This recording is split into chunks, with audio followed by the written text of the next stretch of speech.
Hello. Today we're going to be making some deviled eggs. I've got 6 eggs here in this pot. I've put enough water in to cover the eggs. I put a little salt in to help them achieve a boil quicker. And we'll let those boil. And I'm going to let them boil for about 10 minutes because I like a really solid yellow. We're going to be thinning it down so it has to be really well cooked. I'll be back in about 10 minutes or so when these are done, and we'll show you the steps you take from there. Okay, my eggs have been boiling for about 10 minutes. It looks like I've lost one. It appears I had one crack on me. I should stress that if you are using eggs that are cold from the refrigerator, you should put them in cold water in the beginning and let them warm up gradually as the water temperature increases. It'll help prevent cracking. If you drop cold eggs into the water, the shells will crack. It appears I only lost one, which is okay, and it looks like it may still be usable. I'm going to remove the eggs from the heat, take them to the sink, and run cold water. Nothing but cold water. I'm going to let them sit in cold water for about 15 or 20 minutes at least to allow them to cool back to room temperature. At this point in time, what I have here is just the pan sitting in the sink with cold water running into it. I want to exchange all that hot water for cold, and once I do that, I'll turn the water off and just let it sit for a few minutes. I may come back in and refresh the water shortly because the eggs are going to give off heat and it's going to change the water temperature. I do want them cooled to touch. I'll be back shortly. Okay, it's been about 20 minutes. The eggs feel cool to the touch, and I'm going to peel them. I'm going to start with the one that was broken. Some people like to peel them underwater. Sometimes water does help. I seldom ever have any real problem, but occasionally it does happen. This one here, I'm surprised if I'm going to be able to get anything out of it because it was broken and I lost part of the egg white. I don't think I lost any of the yellow, but I do see where the egg has been misshapen. But it appears it's still usable. So I'm going to check it out first, and let's go ahead and slice it open. And it looks pretty decent. I still have a viable yellow, so I guess I can just trim off or pull off that little bit that sticks out there and use that as an egg. So I haven't really lost an egg.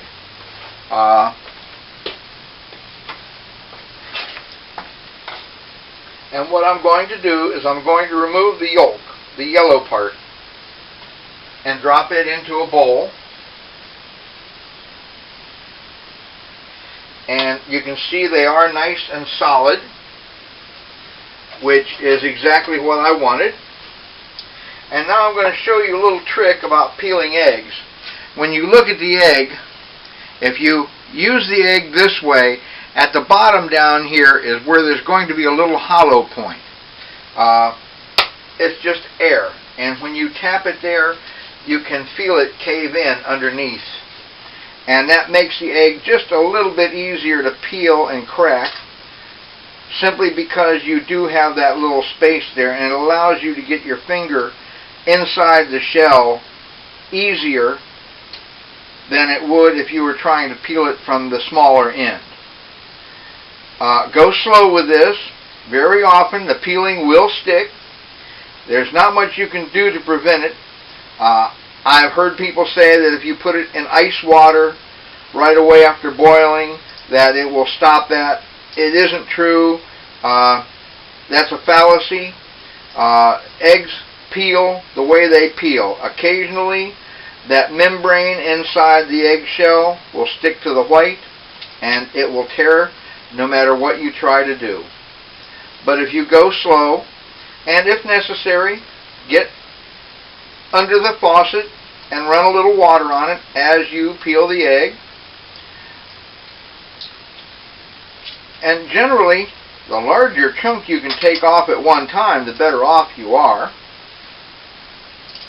And for right now, this one came out pretty good. I'm going to save these though for a minute and wash them off again before I cut them. So I'm just going to lay them back inside the pan after I get them peeled until I get a chance to wash them off again. I'm going to go ahead and finish peeling these, and when I get ready to mix my egg yolk and other ingredients, I will get back to you and we'll go from there. Be back shortly. Okay, I've got the eggs washed and I'm ready to move on.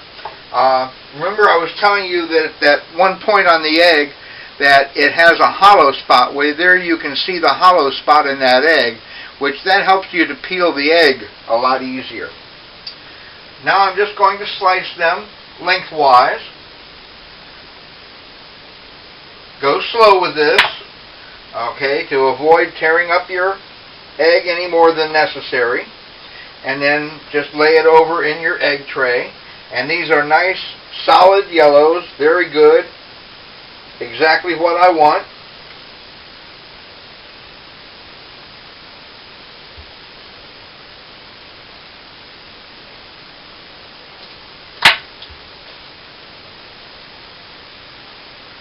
And you can see they pop out very easy as a general rule, which I believe, if I'm not mistaken, that is caused by the cooling. It allows the eggs to solidify better and keep their shape, the yolk part of the egg.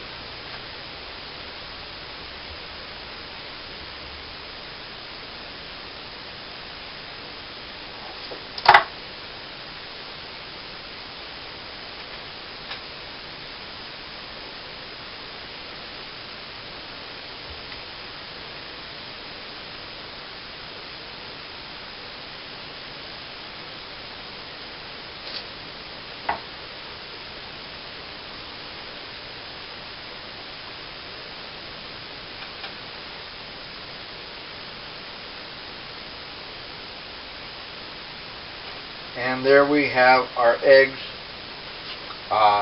with the yellows removed. They are put in a bowl, and I'm going to start getting things together to mix my egg mixture, and I'll be back in just a moment.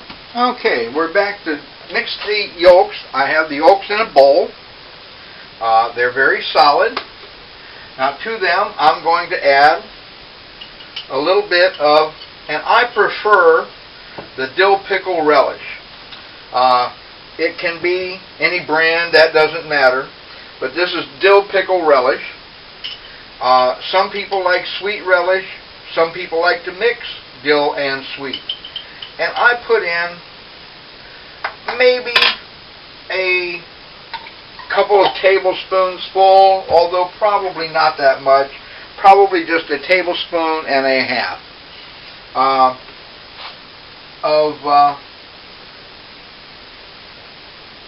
the relish, and then I put in a little bit of mayonnaise, and you can see I'm just taking my fork and dipping a little bit of mayonnaise out onto that. That might be a couple of tablespoons full. Okay, and then I start to mix, and you'll notice I'm using a fork for this. The fork really does make it easier to blend this, because it's a little bit tough because the egg yolks are so solid. But you do want them solid because they're going to thin out quickly with the mayonnaise and the relish. The relish does include a little bit of vinegar in with it, so it's going to add some of the liquid to the mix. And you want to have it solid as much as possible, but yet fluid enough that you can get it to move. Now, you can load this into your eggs different ways. You can use a fork or a spoon and just dip it into the eggs. Or you can do what I'm going to do here, and I have this little cake decorator thing that gives me a tip, that gives me some little squiggles along the edges and that kind of thing. And I'll just put it in that, and it allows me to go through and squirt the mixture into my eggs. And you can see now I've got it softened up, and I've got most of the egg yellows crushed up, and I've got it to a point now where I can whip it, stir it, which I want to do to make sure that it's mixed. And as I look at this, I see I don't have quite enough relish in it. I think I have enough mayonnaise, but I can put a little bit more relish. So what I'm going to do is grab a little spoon here and put just a bit more relish, but I'm going to try to avoid getting any more liquid than I have to, and I'm going to put in about another tablespoonful of relish. Now mind you, I'm judging this on sight. At this point, tasting it is irrelevant, but I know about what it tastes like, but it's not going to have that much flavor to it. I'm going to add a little bit of salt, just a touch, and a little bit of pepper. A little more pepper than I had salt, I think, but neither was very heavy. Again, I mix it well. I constantly turn it over, and it's stiff, but it's not runny, but yet it has a bit of a pasty effect, which is fine. And what I'm going to do here is I'm going to show you how you can take a fork and put the mixture in one of the egg whites and just heap it a little bit like that and drop it back into your tray. It's good to have a paper towel handy that you can wipe your fingers on. You can do it with a spoon, or like I say, I'm going to do it with this in this case, where I just simply load up a forkful and put it inside of the decorator.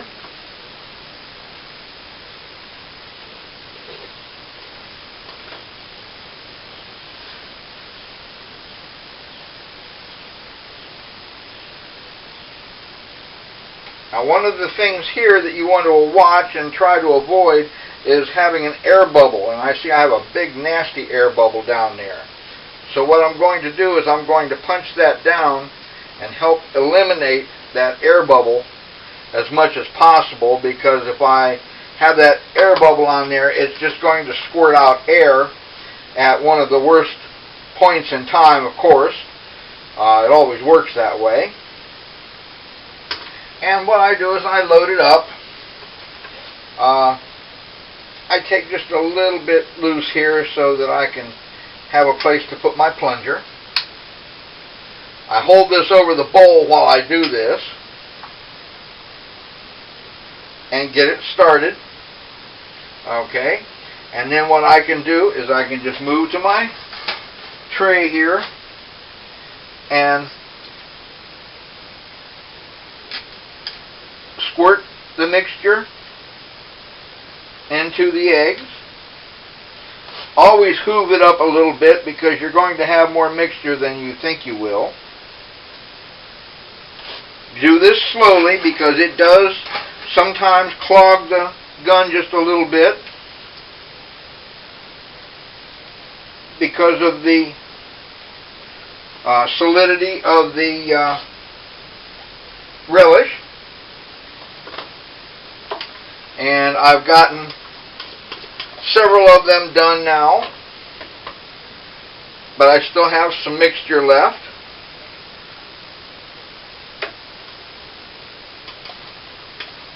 I may end up switching to a spoon here in a minute because a spoon is easier to clean the bowl with. However, the spoon doesn't work as well putting it into the tube here.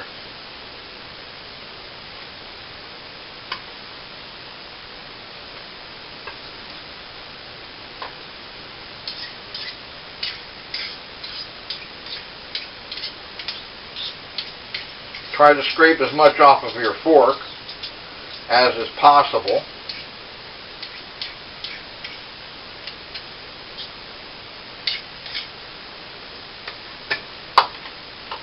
You want to get as much of this and use it as possible. You don't want to throw it away. You can always go back and add some to an egg if it has a smaller amount in it.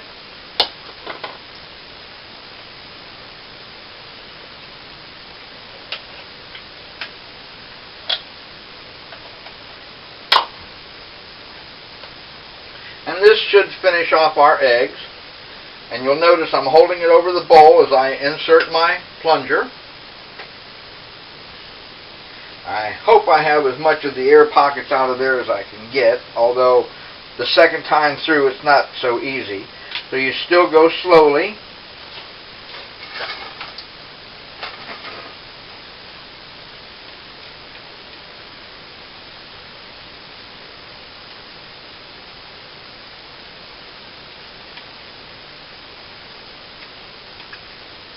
And this worked out just about perfect. I don't really have any more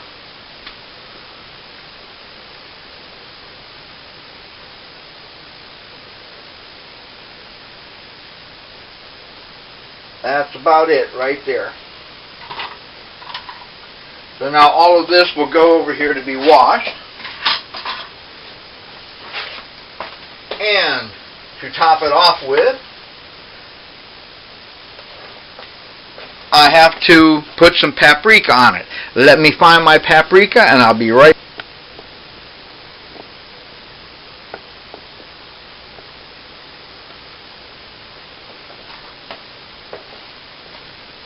Okay, I have my paprika. This really doesn't have that much of an effect on the taste of these, but it does make them appear so much prettier. Shake just a little bit of paprika on each one, more for coloring than anything else. You can taste the paprika, but it's a subtle taste compared to the egg and the relish and the mayonnaise. And there you have our deviled eggs. They look nice, they're presentable. Mind you, you can make as many as you want, but figure that half of the number of pieces that you want, like in this case here, there's 15 slots. I made 6 eggs which filled 12 slots. Well, in order to get 15, you can't do that using an egg because you get 2 pieces out of each egg. So what you would have to figure on is filling also the middle too. So if you did the dozen eggs, or the half dozen eggs that I did rather, which gave me a dozen pieces, and added 1, 2, 3, 4 more eggs, you would probably have this filled. Now you could add 5 and probably squeeze them in. Make as many as you want. There's no limit. If you want to buy 5 dozen eggs and do that, and you have the trays or plates to put them on, go for it. They're all made the same way. As I said, some people like the sweet relish, some people like the dill relish. You can use either or mix them. Some people add other spices and whatnot. I don't see the need myself. I like the taste of the deviled eggs like they are. And that was how quick and easy it was to do. The long part is the boiling time and the cooling time. Making the rest of the mixture takes just moments. Anyway, I'm going to treat myself to a deviled egg. And enjoy. We'll see you again in the next video.